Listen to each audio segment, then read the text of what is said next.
Hello guys! So welcome back po to my channel. So ngayon po alas 10 na.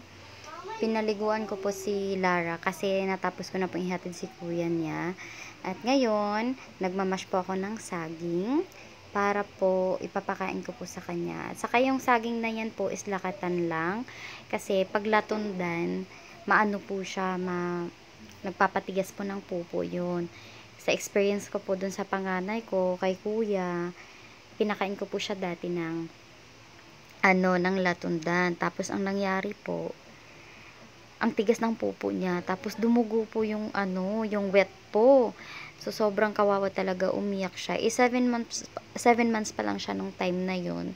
Kasi yung latundan po kasi, 'di ba pag nagtatai yung bata or kahit tayong mga malalaki na pag nagtatai, pinapapakain po ng latundan. So, ngayon po na baby pa lang si Lara, hindi ko po muna siya pinapakain ng latundan. So, lakatan muna tayo para hindi po sila mahihirapang tumae. So, ayan, sarap na sarap naman siya dyan. Kakarampot lang po pala yung saging na yon. Tapos, dinurog-durog ko lang gamit ang kutsara at tinidor. Tinidor, mas maganda tinidor. Or kung may pang mash po kayo, pwede po ganun. Para po madurog talaga siya at hindi siya mabulunan. Bali, isang beses lang po pala ko siya pinapakain po sa isang araw sa ngayon. Kasi, syempre, umpisa pa lang na kakain po siya ng solid na food. Kaya isang beses muna. At syempre, wag natin kakalimutan na painumin sila ng tubig. Kasi nag-umpisa na silang kumain. Pwede naman na siyang uminom ng tubig pagka nag-start ng kumain. Pero pag hindi pa, bali dede lang talaga, breastfeeding tayo. So, wag muna talagang patikimin ng tubig. Ayan. So, sa saging naman po, pag lumaki na po sila, si Lance dati, pinapakain ko na siya ng kahit anong saging. Pag malaki na, yung kaya na nila. Pero, pagka yung sa latundan, medyo lang ako doon, medyo ingat-ingat. Kasi kailangan po nilang uminom ng maraming tubig noon. Kung hindi pala inom yung baby mo, naku, titigas talaga yung pupo nila. Kaya, mas okay na, wag muna pag baby pa ha, wag muna na lang. Kasi sa mga matatanda nga, yun din yung sinasabi nila. At saka naobserbahan ko din naman kasi na-try ko, 2 beses na akong nanganak eh. So, na-try ko talaga na grabe ang hirap na dumudugo yung wet po ng baby mo. So, ayun, nang-aagaw na pala yan ng pagkain si Lara, kaya hinahawakan ko yung kamay niya, kasi inaagaw niya kasi yung hawak kong gamit. So, hi everyone! Please like and subscribe to my YouTube channel para updated po kayo. Next po, isusunod ko naman po yung cradle cap, about cradle cap, kung anong nangyari doon. Kasi, napanot po yung baby ko doon sa cradle cap na yon. So, isi-share ko po sa inyo kung ano po ang gagawin para maiwasan po yun as much as possible, para hindi po siya mapapanot. Saka kawawa po yung skin ni baby pagka nagka-cradle cap. Saka nung time na yun kasi wala pa akong alam first time ma'am kasi, kaya mahirap. Pinakain ko nga po pala siya ulit dyan kasi nagugutom siya, nagiiyak siya, tapos wala pa kasi akong na gulay. So, yung tirang Cerelac na lang yung pinakain ko sa kanya.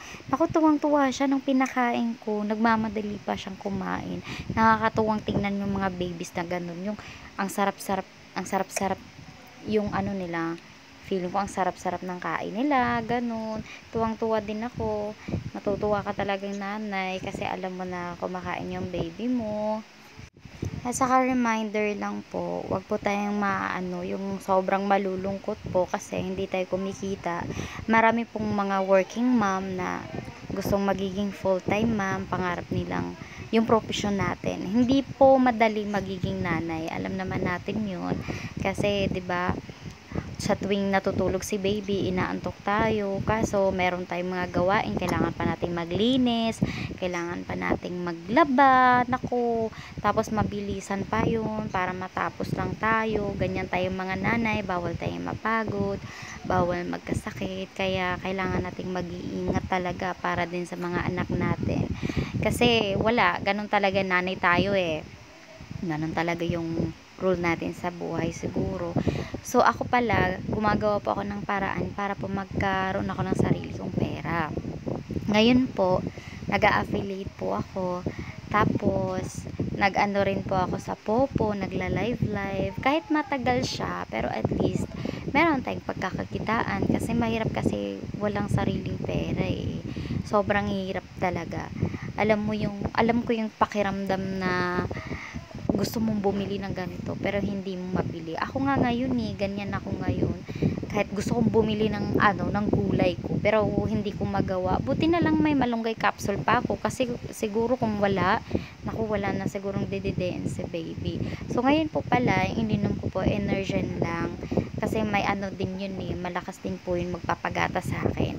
At saka reminder lang po, wag muna po tayong humigop ng maaasim or kumain po ng maaasim like sinigang kasi sa experience ko lang po based lang po sa experience ko, nawawala talaga yung gatas ko sobra at saka nagko-cause po siya ng discomfort pag nagpapadede ako kay Lara na yung konti lang yung gatas na madidede niya tapos ayaw niya pang bitawan kasi gutom pa siya, nakukulangan siya, kaya kailangan po nating mag-iingat. At saka isa ring cause na mawawalan po tayo ng gatas is yung stress. Pag sobrang stress tayo kakaisip, ayun, mawawala talaga siya. Dati kasi, namimigay pa ako ng milk kasi ang daming supply. Tapos ngayon po ay kumonti na talaga siya. So, ayun po, kaya tumawag yung kanyang tatay. Tapos may bumili kasi ng yelo, nilapag ko muna siya dyan. Tapos kinausap-usap muna nila yung tatay niya. Guys, thank you po for watching. Please enjoy po at sana po nagustuhan niyo po yung video na to. Saka si Lara po pala, hindi po siya iyakin na baby. Pag nilapag ko po yan, pag hindi lang siya gutom, hindi po yan siya mag-iiyak. So, thankful naman po ako kay Lord doon kasi matatapos po yung gawa.